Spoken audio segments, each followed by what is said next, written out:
역전의 용사들 시작합니다.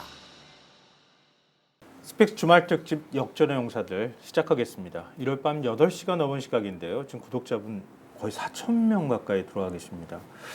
어제 광주에서 극우 집회 있고 난 다음에 또 계속 윤석열 쪽에서 헌재 재판을 지연시키려고 하는 전략이나 이런 것들이 나오는 것에 대해서 구독자분들도 계속 주말 사이에서도 화가 나신 분들이 많이 계실 것 같습니다. 오늘 윤석열의 주장과 달리 12.3 내란 직후에 계엄군이 국회 단전을 실행에 옮겼다고 하는 소식, 그리고 계엄 선포 배경이 된 김건희 문제가 과연 뭔지, 또 마지막으로 충격적인 김건희 굿등에 대한 소식까지 준비했으니까요. 미리 구독, 좋아요 좀 많이 눌러주시고요. 주변 분들한테도 많이 홍보해 주셨으면 좋겠습니다. 제가 오늘 일요일 밤인데 이분들이 설마 나오실 수 있을까 하는 생각이 들 정도의 패널 분들이 나와 계십니다. 신용한 교수님 나와 계십니다. 네, 안녕하세요. 반갑습니다. 네. 신용환입니다. 노영희 변호사님 고정 멤버시니까요. 안녕하세요. 나오셨습니다. 네. 그리고 박관천 전 청와대 행정관 나와 계십니다. 네, 안녕하십니까. 네. 안녕입니다. 근데 세 분이 이렇게 모시기도 쉽지 않은데 어제도 만나신 모양이에요. 네, 어제 저하고 이렇게 박관찬 만나셨어요? 행정관하고, 예. 굉장히 화기애애하던데요. 만난 건 아니고 그냥 분위기가. 방송을 같이 한 거. 방송을 같이 했는데 많이 추궁을 당하셨다고 아까 얘기를 하시던데요. 뒤끝이세요, 저분이. 그래요? 아니, 어제 방송하는데 좀 너무 말을 빙빙 돌려가지고 무슨 말인지 내가 못 노영희 알아듣겠는 변호사님은 거예요. 그거 제일 싫어하는 거거든요. 이거 제일 싫어요. 말 그거. 돌리는 거 제일 싫어해요. 그래서 일단 무슨 말인지 못 알아들어가지고 내가 무슨 말이냐고 얘기를 하면서 이제 조금 죄송해요. 제가. 죄송하지만 사과드리겠습니다. 제가 윤통이 저처럼 이래야 돼요. 네? 윤통이 저처럼 이렇게 바로 사과해야 돼요. 네, 하긴 누가 그런 얘기 하더라고요. 네. 계엄 선포 직후에 윤석열 국회 나와가지고 죄송합니다, 잘못했습니다. 그런데 제가 왜 이렇게 계엄을 선포할 수밖에 없었는지 그건 좀 이해해 주십시오. 이렇게 발표했더라면은 분위기가 이렇게까지 오진 않았을 거다. 네. 결국 자기 자폭이 자기 인생을 이렇게 망가뜨리는 거 아닌가 싶습니다. 네. 저 오늘 신용환 교수님 말씀도 굉장히 좀 기대가 됩니다. 네. 좀 이따 굿당에 대해서 좀 자세히 말씀해 주셨으면 좋겠습니다. 갑자기 원래 전혀 저는 하고 관계 없으시죠? 무속인 분들, 제가 지인 저를 또 응원해 주시는 분들 알고는 지냅니다만 네. 제가 그 어떤 분에게도 제 사주 같은 것도 줘본 적도 없고 네. 사실은 개인적으로는 스님들 수님분들 등등 편하게 지냅니다. 물론 목사님들 제가 어려서부터 이제 예배당을 다녔고 그래 했는데 최근 들어서 이러다가 제가 시골 마을에 예배당 이러다가 거의 무속 학자 내지는 전공을 너무나 바꾸셔야 될 것 많은 같습니다. 제보들이 들어와서 저도 아주 감당하기 어려울 정도로 근데 그래요? 지금 소송까지 당하셨다고요? 네네 저 대통령실에서 이제 고발을 한 거죠. 고발을 해서 네네. 조사는 아직 안 받으신 네, 거예요? 공개적으로 이렇게 고발을 하면서 그게 뉴스가 한 65개 정도 뉴스가 나오다 보니 네. 갑자기 더 많은 제보가 집중적으로 그래요? 몰려오는 아주 오늘 그것까지 그냥 다 긁어가지고 저희 네. 구독자분들한테 네. 말씀을 좀 해주셨으면 양주 감악산 좋겠습니다. 때문에 고발당하신 거예요? 그 부분에 대해서도 좀 이따 말씀해 네. 주십시오. 궁금하실 분들이 굉장히 많이 계시지 않을까 싶습니다. 먼저 국회 단전과 관련해서 저희가 싱크 하나 준비했는데요. 보고 얘기 이어가도록 하겠습니다. 국회 건물에 대한 단전 단수 조치부터 취했을 것이고 방송 송출도 제한했을 것입니다. 그러나 그 어느 것도 하지 않았습니다. 그런데 조사 결과 윤석열과 내란 세력에 의한 단전 조치가 실제로 있었다는 사실을 확인했습니다.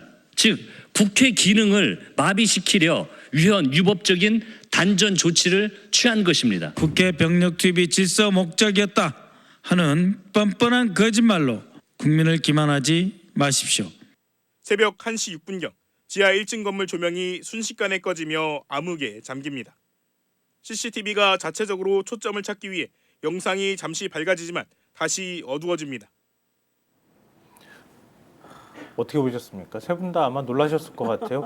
원래 미리 와가지고 국회 내부 시설이나 이런 것들을 점검했다고 하는 의혹이 그동안에 있었잖아요. 그렇죠. 예. 근데 실제 단전까지 이루어졌다는 사실은 정말 몰랐어요. 워낙 당시 혼란스러운 상황이었기 때문에. 근데 국회를 단전한다는 게 이게 어떤 의미가 있는 겁니까? 국회 도면도 다 가지고 회의 때 의논을 했다 그러잖아요. 네. 그러니까 지금 윤 대통령은 정말 제가 이런 말 하면 안 되지만 참 이게 방송에서 해야 될 소리를 모르지만 입벌구예요. 그런데 저거 있지 않습니까? 지금 우리가 국민들이 헌법재판소에서 하는 말, 윤 대통령이 하는 말, 헌법재판소에서 윤 대통령 측 변호인이 하는 말들을 보면 국민들이 막 이제 화를 내고 오라가침인다 그러거든요. 저거 재판에서 최고 악수라 그럽니다. 그 여태까지 그 판결을 많이 해보시면 그 법관님들이 하시는 말씀이 제가 이제 판사님한테 물어봤거든요. 헌법재판소 재판관한테 물어봤는데 최악이래요. 제가 시청자 노 변호사님 계시지만 재판 많이 들어가 보셨겠지만 시청자 여러분께 하나 말씀드린다면요. 변호사 중에서 이런 변호사가 최악이랍니다. 이제 재판관이 알았다고 정리를 해주잖아요. 판사가. 그런데 왜 말을 막습니까? 김모 변호사처럼. 근거를 내십시오. 뭐 하면 판사가 한입 쳐다보다가 뒤로 딱 제끼면서 말씀 다 하세요. 그런답니다. 그러면서 나중에 어떡합니까? 판결문을 한 줄로 딱 줄여버립니다. 피고인 측 변호인 누구누구의 주장은 상당성이 없다. 이거 최악입니다. 예. 노영 변호사님 재판 많이 해보셨으니까 아실 거 아니에요? 어떻게 하셔요? 그러니까 지금 질문의 요지가 정확히 뭐예요? 재판관이 뭘 싫어하냐 이걸 질문하시는 아니 거예요. 단전 얘기해야 돼요. 단전 얘기해야 단전. 네. 그러니까 저렇게 뻔뻔하게 거짓말을 할 수 있는 것도 정말 능력이다. 그러니까. 이 생각을 하는 게 저분은 얘기하면 바로 그 반박이 곧바로 이어지잖아요. 네. 근데 지금까지 뭐 하나 자기 반박이 정말 제대로 된 반박이 있던 게 하나도 없잖아요. 저는 이번에 국회 단전 얘기 듣고도 사실 별 놀라지도 않았어요. 솔직히 말하면. 왜냐하면 한겨레 뭐 경향 이런 데다가 단전 단수 지시할 사람이면 그렇죠. 국회 사실 단전을 제일 먼저 지시하겠죠. 그렇죠. 그러니까 그건 너무 뻔한 거였는데 그게 지금 겉으로 드러나지 않고 증거를 명확하게 지금 되지 않았다고 해서 안 걸릴 줄 알고 저렇게 거짓말을 한 거였잖아요. 사실은 12월 12일에 담화로. 아까 좀 전에 우리 김성환 평론가님께서 그냥 나와가지고 솔직하게 사과를 먼저 했으면 이렇게까지는 안 됐을 수도 있겠다 이런 얘기를 하셨는데 그러니까 저분은 12월 12일까지도 본인은 절대 이걸로 인해서 뭔가 좀 잘못되지 않을 것이다. 나는 그냥 이걸 또 빠져나갈 수 있을 것이다. 완전히 타조가 이렇게 모래에다가 고개 쳐박고서 하는 것처럼 자기는 그런 생각을 했었던 것 같은데 어떻게 저렇게 아무렇지도 않게 뻔뻔하게 거짓말을 잘하는지. 이거는 박관천 행정관님 말씀하신 것처럼 뭐 판사가 싫어하고 안 싫어하고의 그런 문제가 아니에요. 저거는 완벽하게 저렇게 우롱하고 기만하고 거짓말하는 거는 있을 수가 없는 거기 때문에 저는 이 사람도 문제고 아까 지금 김계리 변호사를 아마 이제 얘기를 하셨던 것 같아요.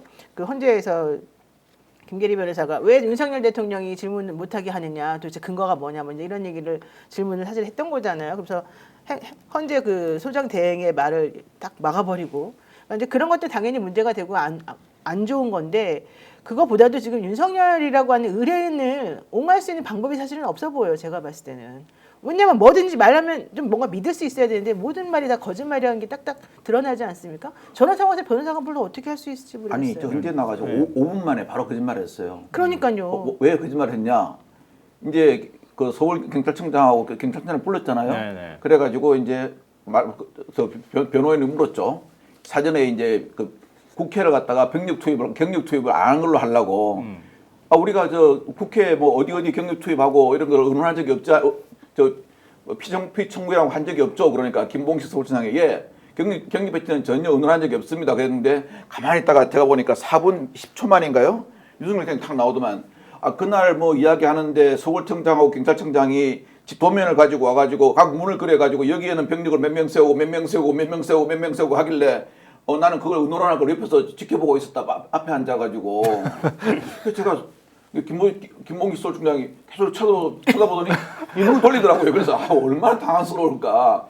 말한 지 불과 4분 만에 그랬어요. 그러니까 본인도 지금 뭐가 거짓말이고 내가 이 거짓말 앞에 한 거짓말 다 잊어먹는 거예요. 그러니까 이게 호박부님 이 말은 거짓말도 습관이다. 맞아요. 저는 이분은 완전히 선천적인지 후천적인지 모르겠지만 어쨌든 이건 완전히 몸에 뱄다. 그다음에 또 하나 더닝크루거 현상이라고 지금 버터플라이님이 말씀하시는데 이제 완벽하게 이 사람에 대한 모든 것들을 제가 그냥 심리학적으로 다 분석해 볼 수 있을 것 같아요. 이제 앞으로는 우리 어제 사실은 둘이서 막 얘기 많이 했잖아요. 예. 윤석열 씨의 그 예전 일화부터 지금까지의 그 성향이나 이런 것들 그냥 그걸 말씀해 주시면 왜 거짓말이 몸에 뱄는지가 솔직히 나오는데 그게 어렸을 때 너무 부모님으로부터 자기가 하는 모든 행위를 부정당하고 혼나고 맨날 야단 맞고 이러다 보니까 변명을 통해 가지고 자기의 그 위기를 모면하는 게 습관이 돼서 그런 거예요. 내가 봤을 때는. 그래서 딱 바로 앞에서는 일단은 부인하고 보자. 그리고 난 다음에 나중에 뭐 나오든지 말든지 이건 두 번째 문제다. 그리고 내가 부인하면 나를 지켜준 사람들이 조금 옆에서 좀 도와줄 것이다. 이 생각이 저는 아주 그냥 몸에 체화된 것 같아요. 단전단수에서 지금 거짓말로 갔어요. 아니, 이거는 아니, 심리 분석을 해야 돼요, 진짜로. 네. 법조계 기자가 저한테 저도 네. 그러지 않아도 칼럼을 통해 가지고 봤는데요. 요즘 개소리에 대하여라고 하는 책이 맞아요. 예, 화제가 굉장히 네. 되고 있다고 본인도 얘기하고 싶어했다고. 왜냐하면 법조인들 사이에서 이 책에 대해서 많이 얘기한대요. 그러니까 거짓말쟁이는 진실과 거짓을 자기 스스로는 알면서 거짓말을 하는 거지만 이 사람은 개소리쟁이는 그것조차도 의미 없어요. 그냥 떠드는 대로 떠드는 거다. 근데 윤석열은 개소리쟁이다. 제가 이렇게 한번 얘기하더라고요. 그 턱 밑에서 본 경험을 기초로 네. 지금 이제 이거 두 분이 두 분 말씀하신 얘기하시라고 거를 내가 한번 하는 종합해 거예요. 볼게요. 예. 뭐냐면 1시간 얘기하면 누가 59분 얘기한다 그래서 저 잘리고 나서 이제 그 말하신 분이 있죠, 그죠? 예, 그 예. 대변인 이땡땡 대변인께서 네. 근데 제가 본 경험으로는 1시간 얘기하면 50분은 혼자 얘기한단 말이죠. 그러면 우리가 한번 다시 이제 뭐 제주삼수 해본 분들 기억 있고 하겠지만 후배들 모아놓고 구수 활동 안에 신림동 고시촌 뭐 어디 뭐 연세대학교 도서관 맨날 연세대학교 도서관 지금 재밌게도 네. 그 비대위원장 하시는 분도 연세대학교 도서관 파라고 내란 우두머리가 얘기를 한 적이 네. 있어요. 직접 나경원도 회의 원래 시간에. 급파였잖아요.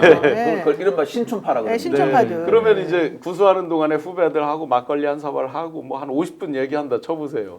앞에 말과 뒤에 말이. 그러니까 이 사람이 임기응변이 굉장히 빼어난 거예요. 아. 요령이 발달했죠. 예. 그때 즉각적으로 말을 바꾸고 어떤 태세를 전환하는 그런 요령이 굉장히 발달한 거죠. 그러다 보니 앞에 말을 까먹고 뒤에 가서 이제 다른 얘기를 하게 되는 건데 본인은 너무나 늘상 있는 일이에요. 자연스러운 거죠. 이런 것들을 우리가 최근 들어서 이제 헌재에서 답하고 하는 것들을 확신범이라든지 리플리 증후군이라든지 이렇게 하면 우리가 너무나 어떤 고상하고 고결하게 평가를 해주는 거다. 안 된다. 왜냐하면 그 혹시나 여차하면 그게 감경 사유로 넘어갈 수가 있잖아요. 네네. 절대 리플리 증후군이 아니다. 알고 악용하는 거다. 라고 보셔야 됩니다. 머리가 좋아서 네. 분명히 압니다. 본인이 헌재 재판 과정에서 본인이 기억력이 좋다고 말을 하잖아요. 네. 본인 입으로. 머리가 좋아서 알고 악용을 하고 있는 거죠. 저는요 이분에 대해서 책을 쓰고 싶어요. 근데 여러분이 책을 사준다는 걸 얘기를 하면 내가 쓸게. 내가 변호사로서 심리학자로서 내가 진짜 알고 있는 모든 것들을 다 총망라해가지고 이분의 심리 상태를 정리해서 내가 진짜 책을 하나 펼쳐내고 싶어요. 너무너무 할 말이 많은 거예요. 지금 여기 더닝크루그 아까 말씀하셨는데 이거 찾아보면 이런 얘기 나와요. 내가 인지심리 전공이잖아. 인지 편향의 하나로 나 인지심리 박사까지 했잖아요. 네. 인지 편향의 하나로 더닝크루거란 인지 편향의 하나로 능력 없는 사람이 잘못된 판단을 내려놓고 잘못된 결론에 도달했는데 그게 잘못된 것이 자기 때문이라고 하는 자신의 실수 때문이라고 하는 것 자체를 인정을 못하고 이해를 못한대. 인지 능력이 부족해서. 아니 근데 이런 상황인데 무슨 하야를 한다는 얘기가 나오고 그렇습니까? 제가 볼 때는 하야를 할 사람이 아니죠. 아니에요. 그 절대. 거꾸로 저는 네. 하야를 할 사람으로 분명히 해석을 합니다. 그렇게 보세요? 네. 아니, 이유가 할 있습니다. 수도 있어요, 이 사람 진짜. 이 사람이 평생을 승패로 재단을 한 거예요. 네. 이기고 지는 거예요. 근데 본인은 져본 적이 없어요. 그런데 헌재에서 만약에 땅땅땅 파면 네. 이건 지는 거잖아요. 본인이 하야라고 그러면 본인 자의로 어쨌든 하는 거잖아요. 그러니까 마지막 순간까지 이제 뭔가를 노력은 하고 안 됐을 때는 지는 건 없다. 내 사전에. 그 사람이요 보통 다 누구나 비슷하지만 궁지에 몰리고 점점 가면 자존심만 남잖아요. 네. 어떤 그 똥꼬집이나 자존심 이런 것들이 이제 더 앞단에서 우선하게 되다 보니까 이 사람이 궁지에 몰렸을 때 쓸 수 있는 방법 저는 하야할 수 있다고 봅니다. 아니 저는 못할 거라고 생각했거든요. 아니 안 할 거라고 생각했거든요. 왜냐하면 아직도 자기는 잘못한 게 뭔지 전혀 생각이 없는 사람이라고 생각했거든요. 그러니까 지금까지도 이런 태도를 계속 보이고 있는 거 아닙니까? 나는 떳떳해 이렇게 얘기하는데 헌재에서 파면하기 바로 직전에 나는 그냥 물러날래. 이것 자체가 굉장히 모욕적으로 자기 스스로 받아들이지 않을까라는 생각이 아니 들었거든요. 근데 이분은 그럴 거예요. 하야를 하면서 지금 이렇게 미국 트럼프도 바뀌었는데 국가 안정이 안 되고 또 명분은 잘 갖다 대요. 그다음 두 번째 사회가 이렇게 갈라져서 분열되고 이런 명분을 갖다 댈 거예요. 그러면 이 양반은 지금 하야가 얼마나 자기한테 유리한 카드냐면요. 네. 나는 거대 지금 이제 야권이 국회를 갖다 많이 장악하고 있기 때문에 이렇게 놔두면 국정 안정이 안 된다. 그래서 내가 모든 걸 갖다가 십자가에 못 박힌 예수처럼 이 사람 예수교도 아니잖아요. 뭐 남녀 호랭개교 뭐 이상한 뭐 종교도 뭐 나오고 하던데 그래 이제 이 양반은 그렇게 해야 하면은 자기가 내란령에 의한 탄핵으로 인한 하야가 그 물러남이 아니고 자기가 국가를 위해서 희생한 뭐 무슨 의사처럼 그렇게 본인이 스스로 착각을 하는 거예요. 착각을 해가지고 어떠한 그 국민 여론을 둘로 분열시키는 거죠. 내 편은 완전히 갖고 가겠다. 이제 이런 식 계산을 갖다가 충분히 하시고 나올 뿐이거든요. 그러니까 그 방법을 실은 이분은 딱 깨고 말해가지고 지금 법을 조금이라도 아시는 분들은 이야기해요. 탄핵 있잖아요. 네. 국민들 자꾸 국민들께서 야 정말 탄핵 안 되면 어떡할까 이런 말씀하시는 분도 많은데 아는 사람들은 그래요. 거의 다 탄핵은 뭐 기정사실과 비슷하게 그렇죠. 하는데요. 네. 이 양반은 또 그거 모를 리가 없지 않습니까? 그러면 이때 내가 과연 어떤 패를 써야 가장 나한테 유리할까? 이 정도는 충분히 계산할 뿐이거든요. 하야라는 표는 이 양반한테 꽃놀이 주는 거예요. 하야 받아주면 안 됩니다. 윤석열 전체를 관통하는 걸 심리적으로 보면 저는 컴플렉스라고 봤거든요. 네. 상당 부분이 사람이 허세를 부릴 때는 그 이면에 컴플렉스가 많죠. 과장이나 허세를 할 때. 마찬가지로 이제 이분이 늘 겉으로는 자신감 뿜뿜인데 돌아서면 또 그 이면의 그림자에는 굉장한 이제 컴플렉스가 있는 거죠. 그 컴플렉스에는 여러 컴플렉스가 있을 텐데 옛날에 이제 뭐 거슬러 가서 아버지 호수 뭐 얘기도 많이 나오고 하는데 고무호수 컴플렉스, 엄마 걸린 컴플렉스. 네. 그것도 나오는데 이제 최근에 아마 전체적으로 보면 최근 10여 년 사이에는 김건희에 대한 컴플렉스 이런 것들이 굉장히 많이 있었을 거예요. 그래서 더 과장된 표현이나 어떤 강한 뭐 새끼들 뭐 하면 쓸어버려 뭐 수도 없이 이제 나오는 거죠. 그런 것들로 과격하게 투영이 됐을 거다. 그런데 굉장히 겁이 많은 사람이에요. 실제로 보면. 네. 그리고 어떤 때 굉장히 잔정 같은 게 많이 있어서 사실은 그 포인트에 많은 사람들이 넘어간 거예요. 김치찌개 뭐 있잖아요. 계란말이 뭐 등등에 이제 넘어간 건데 그러면 지금 이제 점점 몰리고 어느 정도 상황 판단이 모르는 사람이 아니에요. 자기 아웃된다는 거 알고 있다라고 저는 보여져요. 그러니까 처음부터 정치를 했어요. 저희는 엄정한 사법 집행을 다 원하고 지켜보고 있는 거고 네. 본인은 정치를 하고 있고 정무적 대응을 하고 있는 거고 예. 미래에 대한 메시지를 계속해서 지금 던져놓고 있는 거죠. 예. 그렇다고 보면 이 사람이 탄핵, 파면 자기가 허세와 이 강한 척했던 거에서 도저히 받아들일 수가 없어요. 그러면 법으로 하야가 되든 안 되든 그거는 둘째 문제고 뭐 개엄 안 되는 것도 법으로 저지르고 보니까요. 그렇다고 그러면 일단 하야. 그건 나는 이렇게 해서 했다 하고 또 다른 메시지 효과. 충분히 누릴 수 있었던 얘기인데 생각해 볼 수 있었던 얘기인데 마침 이제 여러 곳에서 하야 얘기가 나옴으로 인해서 예. 이미 이제 사이다 김이 다 빠져버렸죠. 본인이 쓸 수 있는 카드에서 옵션이 이제 확 줄어드는 아주 저희로서는 좋은 효과가 있는 거죠. 아, 일종의 김을 빼는 효과가 나타났다. 근데 그 생각도 사실은 했을 법하다. 네. 윤석열이라는 사람으로 아니, 볼 때. 100% 했다고 봅니다. 근데 이 양반 김 빠진 사이다도 드실 것 같아요. 아, 진짜. 왜냐하면 맞아요. 제가 다른 음식 드시는 거 봤거든요. 네. 예, 뭐 그런 거에 대해서 크게 이렇게 뭐 가리지 않으시는 것 같아요. 예. 그건 김 빠진 사이다는 한동훈 대표가 좋아하는 거 아닌가요? 그거는 김 빠진 콜라고요. 그 사람은 사이다 남고 콜라. 콜라만 먹는 거. 네. 아, 그럼 원래 얘기로 조금 돌아가지고요. 예, 원래 돌아가. 지금 윤석열 측에서는 곽종근 사령관이 지시받지 않고 자기가 단전을 하라고 지시했다. 곽종근이 임의로 한 거다. 뭐 임의로 예, 지시한 거다 예. 이런 얘기하죠. 그렇게 했는데 그렇게 한다 하더라도 결국 계엄을 선포한 윤석열의 죄가 뭐 덜해지거나 그런 건 아닌 거죠. 아니에요. 지금 그러니까 지시를 안 했다고 본인은 아마 주장할 거고 곽종근도 자기도 지시 안 받았다고 얘기를 하는데 어찌 됐든 자기 지시에 따라서 단전이 이루어졌어요.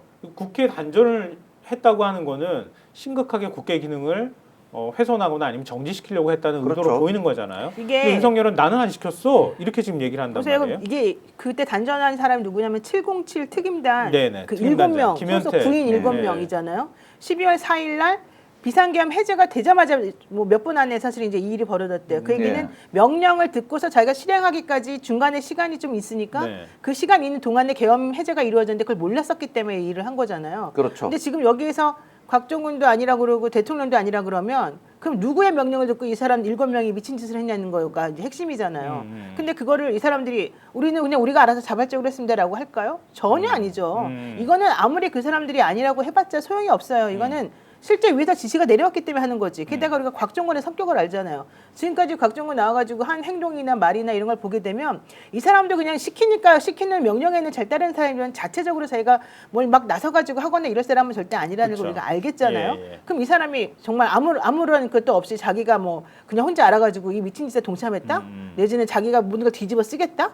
이 사람 뒤집어 쓸 사람도 아니에요. 솔직히 말해가지고. 군을 조금이라도 알면요. 예, 있을 수 없는 있을 일이에요. 수가 없는 일이에요. 군은 왜냐하면 복명복창이라는 걸 합니다. 그렇죠. 그래서 네. 특히 707 특임대 같은 경우는 복명복창을 하거든요. 이게 이제 안 좋은 것도 뭐냐면은 대통령이 그 곽사령관 이제 지시를 하잖아요. 네. 옆에 이제 부관들이 앉아 있어요. 복명복창을 하잖아요. 그럼 또 혹시 이제 곽사령관이 까먹을까봐 헷갈릴까 부관을 또 적어요. 이게 차 안에서 이루어지거든요.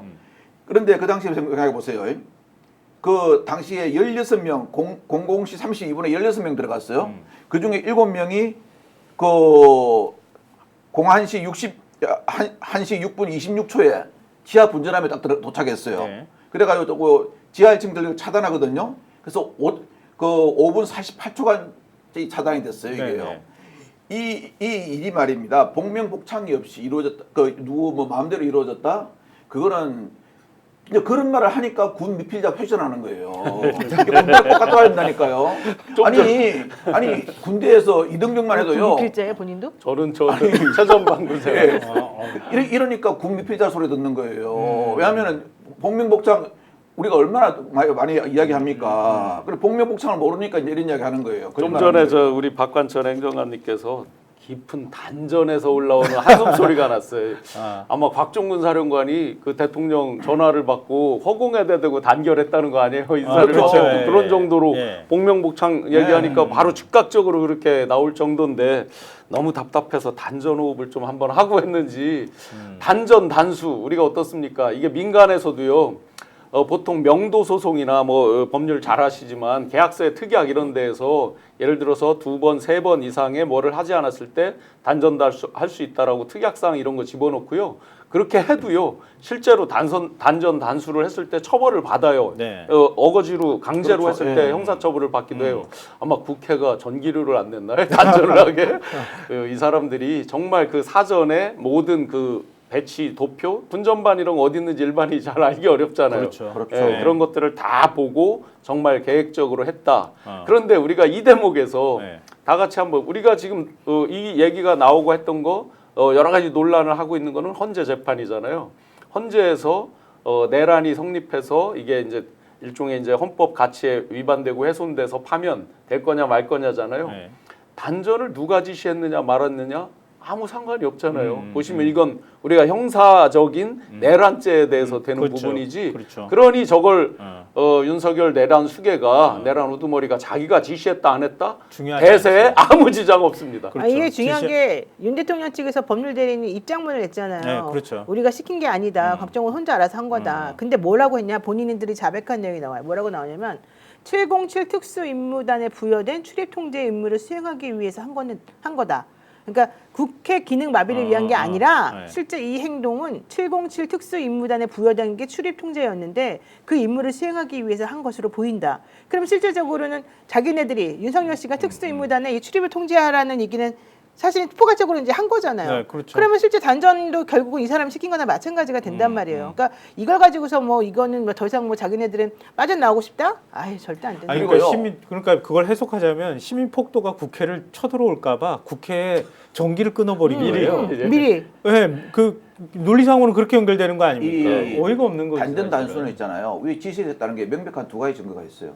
첫째, 당일날 1층 그 지하 1층 분전함 가잖아요. 그러니까 보통 우리 하나만 탁 내리잖아요. 우리 영화 같은 데 보면 뭐 미션 임파서블에서 하나만 탁 내리면 차가 없어지잖아요. 근데 국회는 두 개가 돼 있어요. 이게 내리는 게. 비상용도 있다고. 일반용하고 비상용이 있어요. 그 두 개를 같이 내렸다는 건 사전에 계획했다는 거고. 그렇죠. 두 번째, 그날 들어간 모든 특전사 군인이나 특임대들이 다 야간 투시경을 끼고 들어가요. 그렇죠. 그러면 단전할 것을 갖다가 미리 예상해가지고 들어간 거예요. 여기에 대해서 뭐 더 이상 왈부할 필요가 없을 것 같아요. 네, 맞습니다. 독일 이건 뭐? 이모님이 네. 박관철님 점점 예리하고 잘하세요. 감사합니다. 점점 프로 방송인이 돼가시는 것 같은데. 점점 예리하고 잘하시죠. 아직 저희가 얘기하고 있는 사이에 구독자분이 14,000명 훌륭하십니다. 제가 이제 헌재 진행 과정을 이렇게 보니까 네. 점점 이제 저희는 사실은 헌재 재판 어떻게 보면 큰 숲을 보고 하는 심리이고 판결일 거 아니에요. 네. 그런데 계속해서 어떤 애드립에 가까운 지연 발다적인 것으로 그래요. 자꾸 이제 초점을 분산시키는 그렇죠. 변호인들도 마찬가지고 윤석열 내란 우두머리도 마찬가지고 계속 이제 그걸 반복하면서 정치적 얼마 되지 않는 그 극우의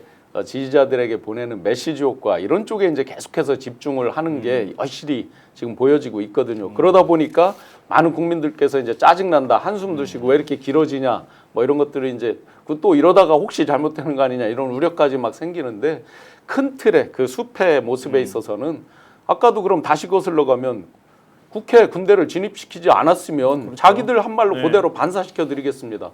아무 일도 일어나지 않았다. 다 지연말단적인 호수의 달 그림자를 자기들이 지금 쫓고 있는 것 같다는 거죠. 네, 뭐 명쾌하게 정리를 해주셨습니다. 이 시청자분들께서 그 다음에 김건희 이름 왜 안 나오나 그거 더 오히려 궁금하실 것 같으니까요. 두 번째 주제로 가보겠습니다. 네. 이것도 역시 저희가 싱크 준비했으니까요. 싱크 듣고 그 다음에 얘기 이어가도록 하겠습니다. 황금폰에 들어있는 온갖 녹취와 증거를 막고 자신과 김건희의 처벌을 막으려면 한동훈을 비롯한 반대파를 싸그리 숙청하고 영구집권을 하는 방법밖에 없다고 판단했을 것입니다. 그렇다면 이 정권의 최고 실세이고 황금폰 공개로 가장 큰 피해를 볼 이해 당사자인 김건희가 나서지 않았을 리 없습니다. 그래서 조태영 국가정보원장과 무슨 내용의 문자를 주고받았는지, 별도 통화는 없었는지, 있었다면 무슨 대화를 나눴는지 등을 수사를 통해 자세히 밝혀내야 합니다. 마지막으로 명태균 특검은 비상계엄 동기라는 것을 밝히는 것이 핵심입니다. 중요한데요. 박찬대 네. 원내대표가 김건희 여사라고 안 그러고 그냥 김건희라고 해버리네요. 이거 되게 중요하지 않습니까? 지금 여당의 원내대표인데 야당의 이분이 그냥 이제 김건희라고 딱 해버리네. 원래 안 그러기로 사실 했던 근데 걸로 알고 지금 있는데. 윤석열도 대단한데요?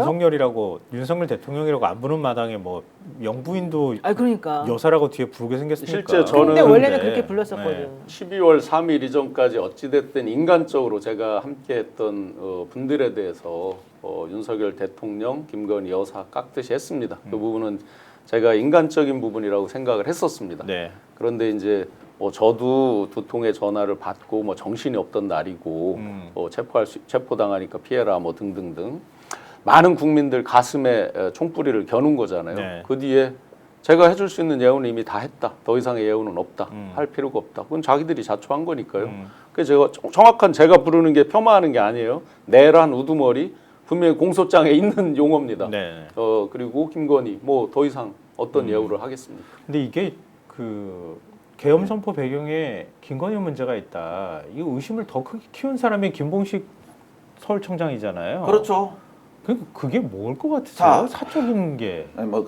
좀 더 말씀드릴게요. 네. 첫째는 공소장에 보면은 그 12월 3일 날 내란을 갖다가 일으킨 목적 중에 하나가 그때 그 김여사 관련 건이라고 써 있어요. 분명히. 맞아요. 공소장에 자, 있죠. 두 번째, 김봉식 서울경찰청장이 12월 3일 날 20시에 가가지고 극히 사적인 대화가 내란 비상계엄을 선포하는 것과 관련해 가지고 원인 중에 하나가 뭐 극히 사적인 이야기를 했다.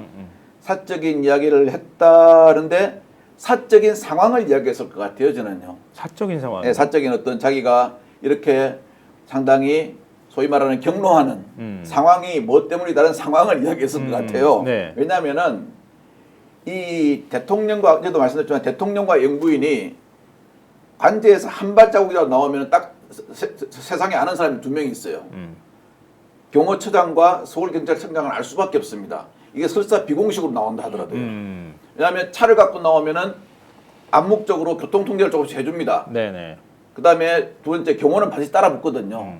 그러니까 알 수밖에 없는데 그러면 12월 2일 날에 어떠한 상황이 있었다면은 네. 그걸 제일 잘 아는 사람이 김봉식 서울청장일 거 아니겠습니까? 그렇죠. 그러니까 너도 알고 나도 아는 상황이지만 이런 상황 때문에 아. 내가 화가 나겠니 안 나겠니 뭐 이런 말도 비슷하게 할 수 있었겠죠.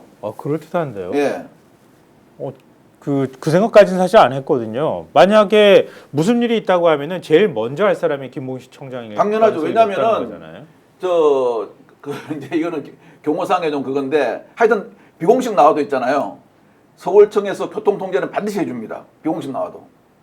그러면 지금 그 조태용 국정원장이 2일날 예. 문자를 주고받았다는 거 12월 아니에요? 3일 2일날 문자 2개가 2일 날 왔는데 두 답변을 개가 못하고 예, 예. 3일날 답변을 자기가 3일 날 답장을 했다고. 해줬다 답장을 이렇게 얘기를 했죠. 하거든요. 네. 도대체 2일날 무슨 일이 있었던 걸까요? 2일날 내용은 보나마나 네. 조태용 원장이 답하면 안 되는 내용이기 때문에 안 되는 내용이에요. 조태용 원장이 평생을 뭐 조금 심하게 표현하면 기름장어라고 표현하는 사람들이 많죠. 네. 공직 생활을 관통하는 여러 가지 이제까지 처세술을 놓고 이제 사람들이 하는 얘기고 그거에 대한 아주 끝판왕으로 보여줬던 게 이제 국회에서의 답변 그리고 헌재에서 답변 장면을 온 국민이 생방송으로 지켜봤습니다.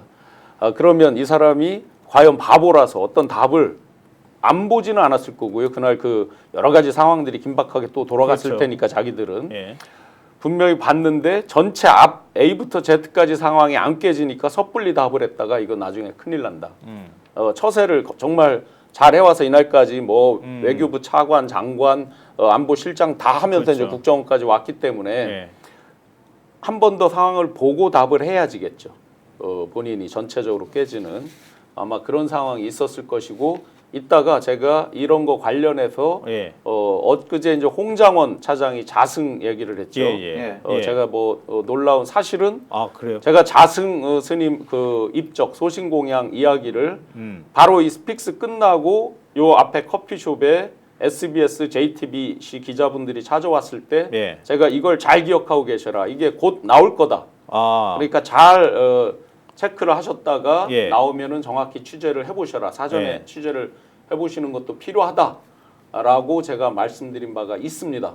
그랬는데 그 뒤에 지금 홍장원 차장이 자승스님 입적에 뒤에 조사하는 거에 국정원 대공영입점 이 얘기를 했죠. 네. 근데 제가 벌써 이 얘기를 들은 게 5개월 가량 됐습니다. 어. 불교계 굉장히 깊은 분에게 했고 예. 들었고 그래서 주변에 조용히 몇 분들께 기자분들께 말씀드린 바가 있습니다. 마침 SBS 기자님, JTBC 기자님이 스픽스 끝나고 얼마 전에 비교적 최근에 여기 찾아오셔서 제가 정확히 말씀드린 바가 있습니다. 이 가정사라고 얘기하잖아요. 네. 이런 것도 다 연결이 되는 얘기입니다. 아니 근데 내가 진짜 궁금한 게 그거예요. 홍장원 차장이 자기가 그 자승스님이 입적했을 때 윤석열 씨가 대공 혐의점이 있다 그러면서 사실은 이제 국정원 가서 조사해봐라 뭐 이랬다는 거고 네. 그래서 7, 80명 요원을 풀어가지고 자기네가 갔고 그때 조사를 잘해가지고 윤석열 씨가 자기를 주의 깊게 받고 그래서 이제 이번 계엄 때 전화까지 하게 됐다. 이게 사실은 스토리잖아요. 그렇죠. 자. 그러니까 내가 이렇게 얘기하면은 국정원도 움직이는구나라는 걸 확인했다는 근데 거잖아요. 제가 질문하고 싶은 거는 윤석열 씨가 자승스님의 입적에 관련해서 대공 혐의점이 있다고 말한 이유가 정확히 뭐고 포장입니다. 여기서 제가 말하는 보기엔. 대공 혐의점이 정확히 뭐냐는 거죠. 네. 포장이요? 사실은 그게 아니. 네네.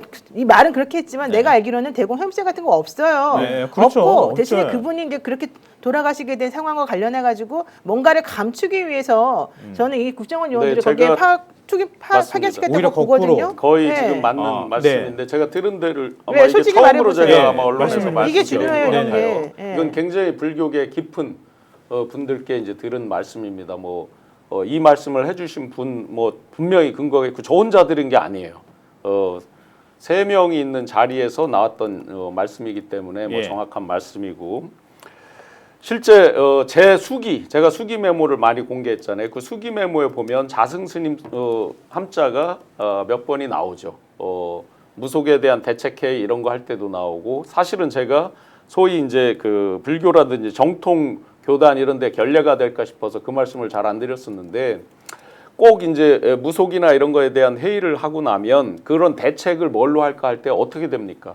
정통 종교 예를 들어 성경책을 뭐 끼고 가서 예배를 드린다든지 봉은사를 방문해서 예불을 드린다든지 뭐 구인사 천태종의 본산인 단양 구인사를 가서 뭐 예불을 아련을 한다든지 큰 스님들 아련을 한다든지 등등의 여러 가지 이제 것들이 있고 실제 제 수기 메모에 그런 게 이제 몇 곳에 본론을 이제 말씀해 나와 주세요. 있죠. 네. 예. 그래서 그 자승 스님이 이제 대선 기간 때 양 당이 다 조계종이나 이런데 워낙 큰 이제 그 신도분들이 많이 있고 하다 보니까 대선 때마다 가서 같이 인사하고 뭐 큰 행사마다 다 참여를 합니다. 예. 그러면서 이제 아마 자승 스님이 그래도 무게에 있어서 더 당시에 국민의힘 윤석열 후보 측을 더 도왔던 것 같습니다. 예, 그걸 예. 중간에서 연결하던 여성 그 보살님이 계세요. 예. 항상 그거 일정하고 이런 것들을 해주셨던. 지금은 그분이 잠적했다라고 얘기를 하는데 그러면서 이제 각종 경찰 인사, 검찰 인사, 군 인사 관련해서 굉장히 많은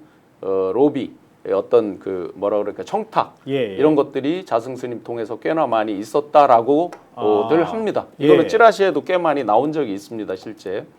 그러면서 이제 굉장히 어려운 부탁들이 아마 연속으로 있었던 모양입니다. 어느 특정 시점에. 네. 그러면서 윤석열 당시 대통령이 이제 굉장히 어떤 화나는 통화를 서로 한 적이 있다고 합니다. 예. 그러면서 제발 이제 그만 하시라, 그만했으면 좋겠다, 이런 것들은 받기가 어렵다 등등등의 서로 이제 어떤 트러블성이 뭐가 있었던 모양입니다. 그러니까 윤석열 측에서 자꾸 뭔가 요구를 했고 그러니까 이랬던 양쪽이 이제 그런데 이제 어떤 아마 자승 스님이 뭐를 전달을 한 게 있었는데 그게 좀 어려웠던 모양입니다.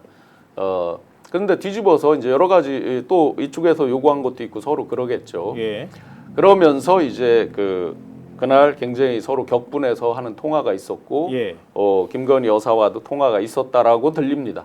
실제로. 예. 그리고 뭐 한간의 찌라시에는 이게 있죠. 문자 7글자로 문자를 보냈다. 이런 건 뭐 찌라시에 있는 내용이니까 내용이 뭐예요? 7글자가? 뭐 상상하는 그런 단어들입니다. 네네. 딱 한자 단어로 7글자를 네. 보낸 게 있다. 그랬습니다. 그런데 이제 공개된 뉴스에 나와 있는 CCTV를 보시면 그 먼 산을 바라보고 칠장사의 그 요사체에 들어간 지 1분 만에 이제 바로 화재가 네, 발생을 네. 하거든요. 예.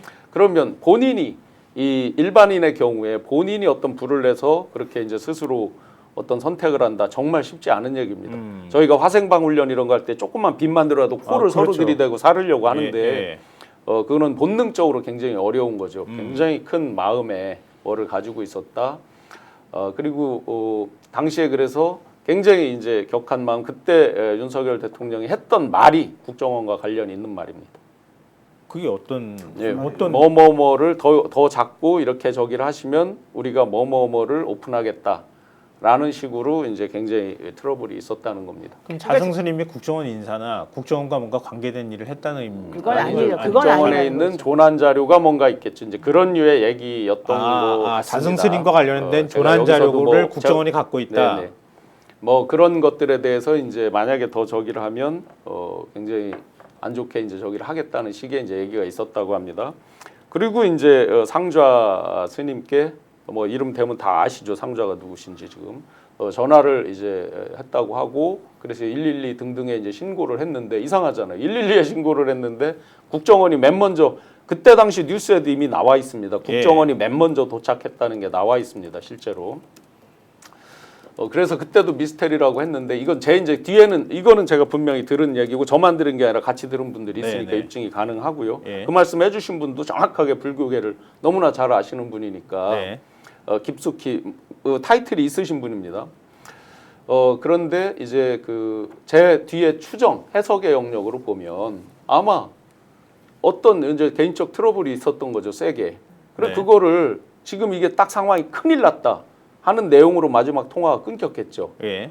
그래 당신들 보자 뭐 이런 게 있을 수 있잖아요. 예를 들어서. 예. 그러니 이거를 순간적으로 덮으려면 어떻게 돼요? 국정원을 대공 형이점이라든지 예. 뭔가 다른 얘기를 할 수밖에 없었지 않았을까? 경찰서 오히려 막고 국정원이 근데 제가 보기에는 그런 식으로 했다.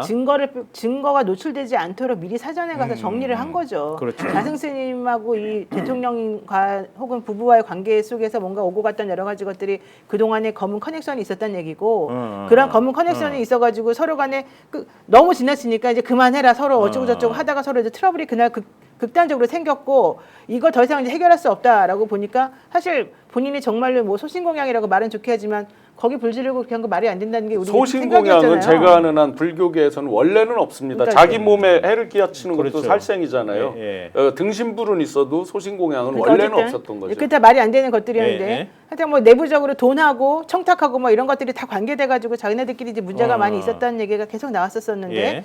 그거를 서로 간에 이제 이 분쟁이 커지면서 더 이상 어떻게 감출 수 없는 지경까지 이제 이르러서 이 사람이 극단적인 선택을 하게 된 것이고 네. 그것을 마지막으로 통화하고 마지막으로 얘기하게 된 그 이 사람이 그 죽음과 관련된 트리거가 된 문제가 이제 나중에 바깥으로 노출되면 안 되기 때문에 윤석열이 급하게 국정원 사람들을 거기다 투입을 시켰다는 얘기고 예, 예. 그래서 그것을 잘 처리해줘가지고 되게 이 사람이 이제 신뢰를 얻었다는 것이고 홍장원 전 차장이. 예, 예. 그래서 여기까지 이제 오게 되었던 것이고 그래서 홍장원 차장은 여기까지는 이제 자기는 이제 대통령의 신복이 돼가지고 뭔가 그렇지. 앞으로 잘 될 거라고 생각을 하고 있었었는데 이제 하다 보니까 이게 너무 심하게 되니까 자기도 감당할 수 없는 지경이 되었고 예. 그래서 지금까지 이제 오게 된 거고 이게 이제 요점이에요. 네, 바로. 불교계에서는 네. 마지막 그 불교계에서는 그래서 대다수의 지금 불교계 주요 인사분들은 속으로는 이를 많이 갈고 있다. 그렇죠. 너무 화가 나 있다 사실은. 그래서 예. 이 정권이 힘이 빠지면 보자라고 했는데 이제 이 탄핵 사태가 그렇죠. 지금 와 있는 이런 형국이라는 그래서 거죠. 홍장원 전 차장이 발언하는 거 보면은 뭔가가 많이 있는 것처럼 하는 뉘앙스를 막 풍겨요. 그래서 이번에 보면. 오히려 증인신문 네. 하게 됐다고 하는 게 20날 네. 오히려 이 사람을 부르면은 자기네들한테 불리한데 멍청하게 제가 볼 계속해서 때도 불러가지고 그래요. 헌재에서 받아주니까 또 갑자기 이제 우리는 안 된다 그날 하지 말자 또 이렇게만 나오는 거예요 지금. 그 자, 제가 이제 홍장원 전 그 차장이 절대 당할 스타일이 당할 아니에요. 사람이 아니에요 지금. 시청자 여러분들께 조금 이제 답답하게 해드려서 죄송한데 이제 입적하신 큰 스님에 대한 그 예의와 예, 어떤 예. 불교 예. 지금 많은 이제 대덕 스님들 그리고 신도분들 계신데 제가 몇 가지 그 구체적인 어떤 사항에 대한 거는 분명히 들은 게 있지만 말씀은 안 드렸습니다. 못 드렸습니다. 네, 아마 그거는 양해를 부탁드리고 근데 저는 곧 그렇게 나올 거라고 봅니다. 그런 진실들이 지금 벌써 홍장원 차장이 제가 정확히 말씀드리면 지난 일주일 전이었습니다. 요 바로 옆에 커피숍에서 네, 네. 이러이러한 걸 계속해서 듣고 그걸 불교계 분들이 저희 기니 몇 번을 얘기를 했기 때문에 당신들 이거 조용히 취재해보고 있어라라고 이렇게 제가 말씀을 드렸는데 곧바로 일주일 만에 지금 딱 자승선이 일적과 국정원 관련성이 딱 나온 거죠. 이 고무호수의 아버지 팔그림자님 말이 정확한 거예요. 자살 당했고 증거를 국정원에서 수습. 전 이 말이 제일 정확하다고 봐요. 그러면은요 그냥 세 번째 주제까지 일단은 저희가 다 네, 놓고 그래요. 그다음에 나머지 시간이 많지는 않으니까 그냥 한꺼번에 풀어서 얘기를 하시죠. 하니까 예. 시청자들은 이 국정원하고 대통령실의 보고 체계를 잘 모르시면은 이 무슨 말인가 막 헷갈려요. 네네. 제가 딱 한 15초 정도 분량을 줄여버릴게요. 네네. 저 국정원에서 또 정보 보고를 올립니다. 네네. 근데 이제 문제는 뭐냐면은 우리나라 각 공무원들 기관에 있는 사람들이 실은 뭐 옛날 청와대도 청부리도 있고 뭐 다 각 종교마다 다 있어요. 그래서 이제 자기 뭐 승진이나 이런 거 하려면 또 그런 쪽으로 줄을 달아가지고 청탁하는 경우도 있습니다. 예. 근데 이게 이제 서로 이제 이게 좀 도가 지나치면은 충돌이 생기죠. 예. 그런데 뭐냐면 이제 보통 그 종교계 높은 지도자들에 대해서는 국정원이나 경찰에서 정보보고를 올립니다. 그럼 대통령실은 정보보고를 다 가지고 있겠죠. 당신 말이야 이런 것도 이런 말도 있고 이런 말도 있는데 말이야 이걸 어떻게 자꾸 또 이렇게 하나? 이렇게 하면 이제 충돌이 쾅 부딪히는 거예요. 네. 아마 그 말씀을 지금 하시는 거예요. 그래서 저는 이제 맞습니다. 제가 옛날에 아침에 그런 보고 오면 제가 보고 다 정리를 했거든요. 이렇게요. 그래서 제가 이제 아는데 이제 근데 그런 과정에서 일어났다 하면 이제 지금 우리 청취자들이 빨리 알아들을 거예요. 자 이제 하십시오. 그러니까 그 당시에 사실은 수사 결과도 제대로 안 나왔어요. 네네. 그러니까 하다못해 마지막 통화를 누군가하고 했다고 하면은 그 통화 기록이 나와야 되는데 그런 것도 사실 다 덮어버린 거잖아요. 네네. 그러니까 국정원을 통해서 다 덮어버렸다 이렇게 보는 게 타당할 것 같아요. 말씀 들어보니까. 홍 전 차장의 발언은 우리가 좀 더 앞으로 주목해 보는 것으로 하고요. 그러니까 제가 마지막에 김건희와 관련해서 굿당 얘기를 하겠다고 그랬는데요. 그것도 교수님 얘기이기 때문에 그거 일단 영상을 듣고 그다음에 저희가 얘기를 한번 해보시죠. 싱크 듣고 오겠습니다. 소위 이제 영빨 좋다고 하는 5대 명산에서 같은 날 같은 시에 동시에 구술했다라고 제보를 받았고 실제 한 곳에서 4천만 원 이 정도 받았다는 걸 산들이 계룡산, 가막산, 설악산 이런 산들입니까? 네 맞습니다. 그 굿당에서 확인도 했습니다. 오방산신이 있는 전국의 유명산은 지리산, 오대산, 태백산, 가막산, 계룡산인데 여기서 다달이 한 번에 1억에서 2억 정도 주고 김건희가 대살굿을 했어. 그리고 이재명 저주굿도 했거든. 근데 제일 자주 한 곳이 저기 양주에 있는 가막사냐.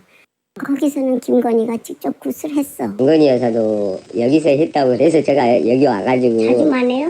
예. 그 양반 자주만 해? 예. 근데 내가 지금 궁금한 게 그거예요. 왜 그런 인사를 갖다가 그 자성스님 같이 그렇게 그런 분한테는 부탁하면 안 되고요. 저 가막산 그 낚시터 옆에 보면 그 있잖아요. 전수 낚시터 들어가 보니까 할아버지가 다 이렇게 보고 있다고 나 이렇게 보고 있더라고. 내가 깜짝 놀라고 도망 나왔거든요. 예, 그런 데가 부탁을 해야지. 아 근데 조금 배경 설명을 조금만 더 해주세요. 네. 좀 간단하게 최대한. 네네. 그 이제 5대 명산에서 구술했다는 그러니까 제보를 작년 이제 하반기에 받은 거고요. 네. 실제로 그 전에 이제 그 대통령실의 4급 행정관 역술인을 4급 행정관으로 네네네. 그걸 뭐 대통령실도 인정을 한 거죠. 예. 소수종교 담당. 네, 근무했던 거는 사실이니까 다만 이제 대통령실에서 그분이 역술 관련 일을 하지 않았다라고 하니까 제가 공식적으로 대묻고 싶습니다. 역술 관련된 일을 하지 않는데 왜 역술인을 뽑습니까? 그 중요한 대통령실에. 그리고 이제 그게 팩트로 나오고 하다 보니 이제 그 뒤에 제보가 이어져서 실제 이제 계룡산에 있는 굿당 주소 그리고 양평에 있는 굿당 주소 뭐 가막산에 있는 굿당 주소 등등등이 이제 저한테 많은 제보들이 오게 돼서 네. 제가 이제 그 뒤로 우리나라 주요 지금 방송들이 네. 대부분 탐사 취재를 하고 있습니다. 심층 취재 등등을 지금요? 하고 있습니다. 네. 현재도 잠입 취재 뭐 이런 거 있잖아요. 길게 예. 이렇게 취재하시는 분들 해서 제가 이런 것들을 취재해 보십시오라고 취재 영역으로 말씀드렸고 예. 그러는 가운데서 이제 이러이러한 몇 가지 사실들 특히 이제 뭐 아직 방송이 안 됐지만 직접적으로 그걸 인정하는 이제 그런 대화 녹취도 있습니다. 예. 아직 방송이 안 됐죠. 예. 그런 것들을 제가 받고 보고 그리고 국회에서 제가 질의 과정에서 응답을 했습니다. 답변을 드렸습니다. 근데 뭐 저기에서 특정하게 대통령실에 어떤 명예가 훼손됐죠? 제가 대통령실이 했다 그랬나요? 양평이라고만 이야기하고 양평 보현소라고 이야기해줘야지. 그걸 이야기 안 해주니까 명예훼손 걸리잖아요. 아니 근데 그 경찰도 기본적으로 이런 것들에 다 대한 알아요. 정보를 다 알고 있잖아요. 네. 그러니까 그 해보신 경험도 있을 거고. 그래서 그랬잖아요.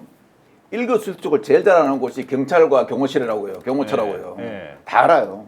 그러니까 제가 이 기억이 나는데요. 박근혜 전 대통령 탄핵될 때 그때 박정희 대통령을 모시는 절이나 이런 것들이 우리나라에 정말 많다. 네. 양조 가막산도 그렇잖아요. 네. 어제 경찰에 이 계신 분이 저한테 영상에도 그 얘기를 해줬어요. 어제 이 영상에도 실제로 나오고 그래서 이게 탄핵 반대가 지금 아스팔트 보수 조금밖에 없는 것 같지만 이게 근원적으로 가면은 굉장히 무섭다. 곧 다 나올 아주 거예요. 오래된 거다. 이렇게 얘기를 했었거든요. 근데 제가 그게 갑자기 기억이 나요. 그러니까 이런 것들이 계속 뭔가를 하고 있는 거 아니에요? 거기에 또 대통령 영부인이라는 사람이 직접 가서 굿을 부탁을 하고 구슬도 직접 했다고 지금 증언이 그러니까 나오잖아요. 이런 일들이 계속 벌어졌다는 거 아니에요? 실제로요. 그 서울의 소리 이명수 기자와 통화한 거 전 국민이 다 들은 방송들 있잖아요. 네. 거기에 보시면 이런 말을 하죠. 누구누구도 구술해. 홍준표도 해, 유승민도 해라는 말을 합니다. 김건희 씨가. 네. 그러면서 누가 구술 의뢰하고 그러면 다 나한테 보고가 돼. 다 내가 알 수 있어라고 말을 하잖아요. 그러면서 내가 그 사람들보다 더 어떻게 보면 한 수 위야라는 식의 이제 그런 류로 말을 하잖아요. 그러면 거꾸로 한번 우리가 추론을 해보자고요. 어떤 관계의 무속인들과 어떻게 연결고리를 맺고 있길래 남들이 구술하는 게 다 김건희 씨한테 들어갑니까? 본인이 어느 정도 그쪽하고 네트워크가 좋고 많이 어떤 연계가 돼 있지 않는 한 네. 그게 본인 귀에 다 들어갈 리가 없잖아요. 상식적으로. 그렇죠. 대부분 이런 구술할 때는 조용조용 그래도 어떤 기밀성을 갖고 조용조용 비밀리에 하는 거잖아요. 대부분이 그렇잖아요. 예. 공개적으로 나 굿해요 하고 하는 사람 잘 없잖아요. 권기법사 있잖아요. 아니 근데 노상원이라는 사람하고도 또 연결이 되는 측면이 있단 말이에요. 그날 저기가 오셨더라고요. 그 비다나 씨라는 분이 제가 예, 국회 청문회 예. 갔을 때 이제 제 옆자리 왼쪽 옆자리에 이렇게 앉아 계셨었는데. 그 어떤 방식으로든 그러면은 김용현이 그렇게 아끼는 사람이고 계엄도 그렇게 같이 모의할 정도가 되면 만약에 김건희 여사라는 사람이 그걸 알고 사전에 그 정도를 몰랐을까? 저는 알았을 것 같거든요. 네, 다 알았다고 그렇다면 봅니다. 김용현과 같이 걸쳐 있는 이런 그 노상원하고 연결될 때 김건희 여사랑 뭔가 얘기를 했을 가능성이 있지 않을까요? 네, 저는 뭐 당연히 지금 말씀대로 그렇게 당연히 추정합니다. 특히나 이제 어떤 무속적으로 서로 보이지 않게 연결되는 그 접점들이 있을 거 아니에요. 네네. 선문답 같은 것들이 있을 것이고, 뭐 엊그제 이제 그 노트에 대한 얘기도 해주셨지만, 그래서 아마 상당히 어떤 동질의식이라든지 아하면 그렇죠. 어하고 알아듣고 하는 어떤 그런 이런 기획 단계에서, 그래서 김건희 지금 이제 민주당에서도 공식적으로 제기를 하고 있지만 예. 이게 전혀 몰랐다든지 이런 거는 택도 없는 소리고요. 그렇죠. 왜 택도 없다고 제가 말씀드리냐면, 처음에 이상민 장관이 갑자기 뜬금없이 앞뒤 맥락과도 관계없이 김건희 여사 이거 아내도 모르는데 아내가 알면 화낼 거야라는 말을 한 거예요. 네네. 그걸 누가 물어본 적도 없어요. 왜 그 말을 했을까라고 보면, 그 말이 나온 게 이제 12월 중순쯤 조사받을 때 나온 말인 것 같은데, 그때는 이미 다 말을 맞추고 비아폰도 반납 안 하고 그렇죠. 뭐 충분히 말을 맞출 수 있는 시간이 있었다는 얘기죠. 그러면서 김 여사는 빼야 된다 하는 어떤 자기들의 절박성이 있었겠죠. 그러니 이제 엉뚱하게 갖다 껴넣어서 이제 했는데, 지금까지 전반적인 걸로 보면 과연 몰랐겠느냐, 몰란 정도가 아니라 이건 주범이라고 그런 게 거의 확실하게 저는 생각을 합니다. 근데 조태용 국정원장이 갑자기 펄컥 문자 나오는 게 나오면서 지금 더 의혹이 커지는 뭐 이런 상황이 아닐까 싶은데요. 아마 제가 보기 그런 것 같아요. 지금 뭐 문자 나눈 거 뭐하고 툭툭툭 이야기하는 거는 이제 물론 우리 국회에서 제보를 받아가지고 뭐 이야기가 되고 하니까 이야기하는 것도 있겠지만, 그거에 대해서 부인 안 한 것은 면피용으로 하는 것, 면피용인 것도 있어요. 왜냐하면은 어차피 어느 정도의 이거는 까질 거다. 통화 내역이나 문자 내역은 까질 거다. 그러면 그 사실 자체를 부인해 버리면은 위증이 되잖아요. 그렇죠. 선서한 증이니까 위증이 되니까 사실은 있는데 내용은 말할 수 없다. 이렇게 하면 기억나지 않는다. 그러면 이제 뭐 자기가 형사적인 책임이 많아잖아요. 그런 어떤 최소한의 방어막은 치면서 얘기하는 것 같아요. 전부 다요. 조태용 실장도 그렇고, 그다음에 서울청장도 그렇고, 김봉익 서울청장도 그렇고, 다 이제 그런 식으로 이야기하는 것 같아요. 근데 그 뭐 어떤 사적인 문제가 있는지 저희가 지금 추정하기는 굉장히 좀 어려운 상황이고 단서가 아직 없기 때문에 그냥 막연하게만 생각할 수밖에 없는데요. 근데 하나 좀 궁금한 거는, 아까도 제가 박정희 대통령을 신으로 모시는 사찰이나 이런 것들이 많다 이런 말을 들었다고 하는 것처럼, 지금 극우 집회에 종교와 관련되어 있는 사람들이 굉장히 많이 있단 말이에요. 근데 지금 뭐 굿도 마찬가지지만 특정 종교 단체나 이런 것들이, 특히 기독교뿐만 아니라 다른 종교 단체가 이 일종의 탄핵 반대 집회나 이런 것들에 조직적으로 참여를 하거나 이런 움직임은 없습니까? 실제로요. 제가 미리 좀 자료를 드렸으면 좋았을 텐데, 제가 지금 영상에 보면 2022년도 대선 때요. 네. 윤석열 후보 당시 캠프에 보시면 굉장히 많은 무속인들이 현장에 나와서 실제 참여하는 장면들이 영상에 고스란히 찍혀 있어요. 제가 그대로 보여드리면 한 3개가 지금 여기 무속인들이 깽가리 치고 하면서 뭐라고 부르는데 무슨 고라고 부르던데, 제가 정확한 이름, 그런 장면들이 제가 다 그거를 받아서 있어요. 당시에도 건진법사 뭐 이렇게 해가지고 그 스승하고 연결되는 그런 단체가 이제 집단적으로 와서 이런 게 있어요. 거의 아마 그러면 지금 이렇게 하시는 분들이 이런 거에 이제 연속 선상에 있다라고 봐도 과언이 아니겠죠. 경찰 쪽에서도 다 알지 않나요? 알죠. 그리고 그때도 그 이야기 들은 게, 세상에 대통령 후보 있잖아요. 등을 함부로 이렇게 만지거나 몸을 만지거나 밀면서 있잖아요. 이리 가세요 하는 그런 케이스는요. 그건 뭐냐면은 대통령 후보가 등을 미는 사람 있잖아요. 그 사람한테, 그 사람 의식 속에는 여기는 내가 지배하는 피지배물이야 이 말이거든요. 그런 경우는 없어요. 근데 그런 경우는 없는데 건질이 그렇게 했잖아요. 그런 거로 볼 때는 좀 일반인도 무슨 뭐 구술을 하거나 하는데 좀 과도하게 그런 데 많이 빠진 것 같아요. 클로즈업이 되는지 모르지만 제가 이제 영상을 찾았는데요. 이게 대선 때 당시에 보시면 윤사모라고 돼 있죠. 윤사모 본부라고 돼 있고, 무속인들이 이제 같이 나와서, 근데 요거 하나가 아니에요. 직접 찍으신 거예요? 저거는? 아니죠. 제가 직접 찍은 찍으신 건 아니고 이제 당시에 이런 것들이 몇 개 장면이 있습니다. 실제로. 그래서 당시에 우리가 기억을 더듬어 보면요, 홍준표 당시 예선전을 할 때 홍준표 후보 측과 윤석열 후보 측이 아주 격하게 싸운 적이 있어요. 무속 구슬 놓고요. 서로 윤석열 측이 해놓고 왜 그러냐라고 홍준표 당시 후보가 얘기를 한 바가 있고, 또 김건희 씨가 홍준표 씨 측투했다라는 말을 한 적이 있어요. 실제로. 그건 이명수 그 통화 녹음에 이명수 기자랑 통화 녹음에도 있습니다. 네. 그래서 보면 현장에서 버젓이 나와서 이렇게 같이 선거운동 현장에서 있는 이런 장면들이 있습니다. 그러니까 너무나 이게 굉장히 깊숙하게 속에 들어와 있다. 예를 들어서 당시에 이제 건진 거는 여의도에 있는 대하 빌딩이거든요. 네네. 대하 빌딩에 제가 그때 영상 나온 걸 보니까 11층 저희가 7층부터 11층까지를 썼는데 11층으로 보여져요 사무실에. 그 네트워크 본부 그래서 없애버린 네트워크 거잖아요. 본부, 없앴다고 했지만 그들이 이제 말은 그렇고 또 흩어져서 색강 건너의 사무실에서 이제 자주 또 만나고 한 것으로 이제 그 멤버들이 저한테 얘기를 한 바도 있고요. 그러니까 겉으로는 이제 들켰으니까 없앤다고 하겠죠. 제가 공개했었던 그 이재명 대표 악마화에 대한 거, 그런 그 댓글, 일종의 이제 댓글 부대 같은 거, 네. 그것도 하자마자 오마이 뉴스에 이제 한번 보도가 되니까 없앤다. 라고 했지만 그 뒤로 계속 이어지잖아요. 예. 새로운 방을 만들어서 계속 이제 이어지잖아요. 예. 그렇듯이 이제 없어질 수가 없는 거죠. 그런 것들이.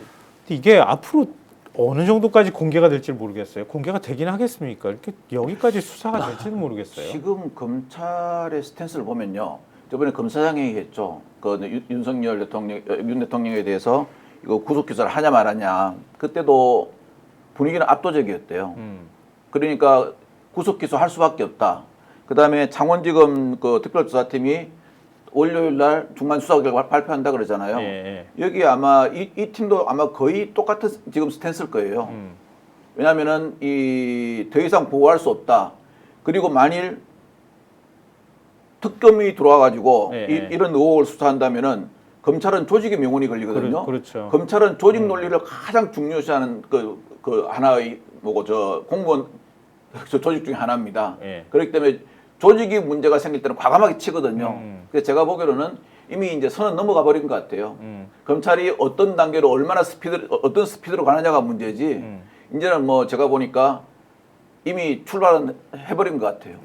그러면은 아마 지금 뭐 그 김건희 여사에 대해서 여러 말이 지금 풍문이 많이 떠오르고 있지 않습니까? 뭐 어디 간다 어쩐다 말이 떠오르고 있는데 그런 걸 검찰이 안 들을 수가 없습니다. 수사하는 사람들은. 왜냐하면은 제가 이제 저도 특수수사를 오래 했지만 하면서 이 우리 특수수사를 갖다가 대해서 언론 보도 나온 거 있지 않습니까? 그 아침에 수사 지휘하는 사람 다 봅니다. 그리고 우리가 모르는 거네 하면 옆으로 제껴두고 이거는 우리가 하는 거에 대해서 반응이 진짜 여론이 안 좋네 하는 것도 또 이제 고려를 하거든요. 그럼 그 이미 나온 거 있지 않습니까? 다 가지고 있거든요. 다 가지고 있으면은 아마 김건희 여사라 그럴 거예요. 김건희 씨에 대한 수사를 앞으로 어떻게 하겠다 하는 방향도 분명히 이 내용에 포함되어 있을 겁니다. 포함되어 있는데 절대 저번처럼 그렇게 그 청와대 거기가 교육별관이거든요. 예. 교육별관에서 한 것처럼 그렇게 하지는 않을 겁니다. 제가 보기로는요. 그거는 검찰이 바보가 아닙니다. 그렇게 하지는 않을 거고 뭐 또 오늘 보니까 어떤 여당 편을 나오셔가지고 서면 조사하는데 너무 그렇게 아부하면 안 됩니다.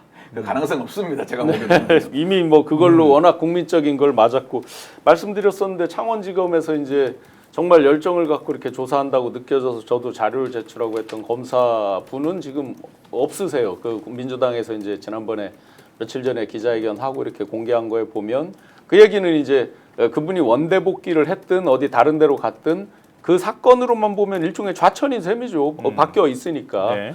그렇다고 보면 정말 창원지검만으로 맡겨놨을 때 실망감, 지금까지도 이렇게 끌어온 거. 그러면 이제 지금서 이제 태세 전환을 했을 때 그래도 우리가 많은 시청자분들이 김건희 출국 금지해야 된다라고 수도 없이 많이 말씀들을 하셨는데 다 그동안 무혐의 처리되고 하다 보니까 출국 금지의 근거가 박약했잖아요. 뭔가가 그렇죠. 피의자로 입건을 한다든지 뭐가 될 때 이제 법적으로 출국 금지가 이제 명확하게 떨어질 텐데 내일 이제 발표하는 걸 보고 만약에 어떤 조사를 하겠다라고 한다면 자연스럽게 이제 출국 금지까지도 이어질 수는 있겠죠. 논리적으로. 그 내용도 포함될 것 같아요. 제가 보기로는. 근데 다른 거는 몰라더라도 대통령하고 영부인이 공천에 개입했다고 하는 사실 자체를 부정하기가 어렵잖아요. 그렇죠. 이미 다 나왔는데. 근데 그걸 가만히 내버려 두겠다고 어떻게 수사 결과를 발표할 수 있겠어요. 그럼 결국은 김건희 여사 문제를 검찰이 손을 안 댈 수가 없는 상황이 됐다는 거잖아요. 그래서 그거를 민주당 그 명태균 게이트 진상조사단에서 그동안에 계속 명태균 씨를 통해서도 그렇고 강혜경 씨를 통해서도 그렇고 계속 얘기가 이제 되어 왔기 때문에 네. 그 부분에 대해서 검찰이 사실은 많이 압박을 하고 니네는 이렇게 자료 가지고도 아무것도 안 하고 그러면 안 된다라고 이제 얘기를 계속 하지 않았습니까? 예. 그래서 그동안에는 원래는 명태균 씨 수사 관련해 가지고 검찰이 자의적으로 이거는 안 하려고 그러고 이거는 하려고 그러고 막 이제 이런 부분이 있었는데 이거를 요즘에 최근에 명태균 씨 관련한 거 포괄화 플러스 김건희 윤석열 대통령 부부에 대한 거를 수사해야 된다고 민당이 계속해서 이제 강하게 어필을 해서 네. 지금 내일 중간 보고 결과 보고 하고 또 이제 윤석열 대통령 부부에 대해서 수사를 하겠다고 지금 검찰이 나온다는 거잖아요. 네네. 게다가 지금 그 창원지검에 있는 지검장 그 사람에게도 지금 정확하게 민주당에서 물어봤다는 거예요. 당신 정말로 이 찐윤 검사로서 이거를 뭉개려고 하고 있는 거냐, 실제 아니면 하려고 하는 거냐. 그랬더니 그쪽 검사장이 나 찐윤 아니다. 이렇게 얘기를 했다는 아니라 거예요. 그래요, 자기가? 아니라고 얘기를 했다 그러고 이거 제가 정확히 파악한 바인데 네. 자기는 아니다라고 얘기를 하고 있고 제대로 이제 맞춰서 하겠다 이런 식으로 지금 반응을 하고 있대요. 그래서 벌써 베드로가 돼버렸네요. 예, 뭐 그럴 수 있는데 어쨌든 본인은 아니라고 계속 주장을 하니까 네. 민주당 분들이 아니 우리가 알고 있는 바는 그렇지 않았는데 왜 갑자기 또 태도가 달라지냐 이제 이런 것도 물어보면서 그러면 제대로 하실 거냐 그랬더니 우리 당연히 절차에 따라서 제대로 할 것이다 이제 이런 얘기 지금 하고 있답니다. 그래서 저는 이거는 매우 큰 성과라고 지금 생각합니다. 그럼 내일 오전에 발표하나요? 오후에 발표할까요? 지금 근데 시간은 아직 정확하게 네, 안 시간은 정확히 잘 안 모르겠어요. 내일 네. 발표하는 거. 조금 늦을 것 같습니다. 저녁 늦은 시간이니까 제가 양념으로 조금 다른 각도로 재미있는 거 하나 말씀드리죠. 네, 마지막으로 말씀드렸었는데 네. 그 명태균 씨 이제 소위 말하는 황금폰, 예. 황금폰에 뭐 15만 5천 개 정도 뭐가 있다라고 얘기를 하잖아요. 그러면 통화가 자동 녹음으로 만약에 다 쌓여 있다면 명태균 씨가 왜 말의 출발에서는 거짓이 없어요. 네네. 자기 어떤 힘을 과시하기 위한 약간 허풍, 과장 뭐 이런 것들이 있어도 완전히 생짜로 이 그렇죠. 틀린 거짓말은 없어요. 예. 그러면 이분이 이제 이런 얘기 하잖아요. 통화 중에 보면 선관위도 우리가 이렇게 할 수 있고 예. 경남 경찰청장도 뭐 다 이제 하여튼 뭐 창원지검장도 마치 뭐 다 이제 이렇게 자기들이 원하는 사람으로 오고 뭐 어떤 영향력을 미칠 수 있는 듯한 만약에 폰에요. 지금 말한 예를 들어 그런 세계 기관들의 수장들이 명태균 씨의 위력을 알고 어떤 잘 보이는 듯한 뉘앙스의 어떤 통화가 있다면 굉장히 재미난 국면이 나오겠죠 향후에. 그리고 한 가지 명태균 씨 제가 보기엔 정무 감각 굉장히 높은 사람입니다. 분명히. 네. 김건희도 굉장히 정무 감각이 빼어난 산전수전 공중전을 다 겪은 사람입니다. 그런데 직접 겪어보셨으니까 네, 불간의 그 수싸움에서 네. 하나 제가 명태균이라는 이름이 떠들썩해지면서 명태균 씨 페이스북을 이렇게 유심히 봤습니다. 근데 한번 제 기억이 틀리는지는 모르겠습니다. 황금이 정말 늦게 저기에서 해주신 자는 가족에 대한 사랑은 본능이니까 다 좋은 거죠. 그거에 대한 거는 뭐 다 누구나 인정을 하는 것인데 황금이에 대한 사진이 없어진 적이 있어요. 제가 잘못 찾았는지 모르지만 가려졌다가 한동안 있다가 다시 올라와서 제가 오늘 방송 오기 전에 다시 명태균 씨 저기를 페이스북을 보니까 2023년 10월 며칠자에 황금이 사진이 다시 올라와 있습니다. 네. 현재. 네. 즉 뭐냐면 저는 그렇게 애주중지한다는 황금이 딸 이런 말을 대화 오간 게 있죠. 황금이가 일어나서 걸어가는 날 윤 대통령 당선되는 날이다 이런 말을 한 적이 있잖아요. 저는 정말 귀한 딸, 고명딸 황금이의 사진이 주는 그 메시지 효과가 분명히 김건희 여사의 그 선문답처럼 굉장히 많다고 보거든요. 예. 그 수싸움에서 김건희가 명태균의 어떤 그런 메시지를 굉장히 놓친 측면이 있다라고 봅니다. 한번 그런 것들은 나중에 이제 명태균 씨의 입을 빌어보면 뭔가 좀 재미난 말이 나올 것 같습니다. 청원지검장의 정유미 검사죠. 정유미 검사가 지금 어디다 줄대고 있는지 지금 어떤 생각하고 있는지 내일 중간수사 결과 발표 보면 알 수 있지 않을까 싶습니다. 여기서 오늘 스픽스 특집 방송 마쳐야 될 것 같습니다. 시간이 다 됐네요. 자, 지금까지 신용환 교수님 그리고 노영희 변호사, 박관천 전 청와대 행정관 세 분과 함께했습니다. 고맙습니다. 고맙습니다. 감사합니다.